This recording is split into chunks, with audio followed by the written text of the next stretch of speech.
கொஞ்சம் யோசித்து பாருங்க. யோசேப்பு எங்க போய் ஆகணும்? எகிப்துக்கு போய் ஆகணும். சகோதரர்களும் எங்க போய் ஆகணும்?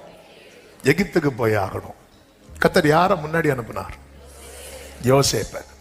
இன்னைக்கு நாம நடக்கிற பாதையில நாளைக்கு கொஞ்சம் பேர் நடக்க வைப்பார். ஆமே, அல்லேலூயா. இவங்களும் வந்துதானே நிக்கிறாங்க எகிப்துக்கு.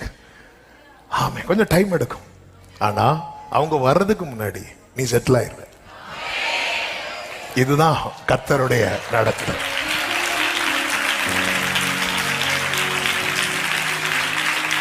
கொஞ்சம் யோசித்து பாருங்க. யோசேப்பு சிறையில் இருக்கும்போது இந்த சகோதரர்கள் ஆகாரம் வாங்க வந்து நிற்கும் போது, சிறை அவன் அடிமை தானே, அவனை வச்சு என்ன வேலையும் வைக்கலாமே. அவனை வச்சு தானியம் எடுத்து கொடுக்குற வேலையை வைக்கிறாங்கன்னு வைங்களேன். அந்த அடிமை வஸ்திரம் போட்டு எடுத்து கொடுத்துட்டு இருப்பான். அப்போ அவனை பார்த்தாலே தெரியும் இது யாரு?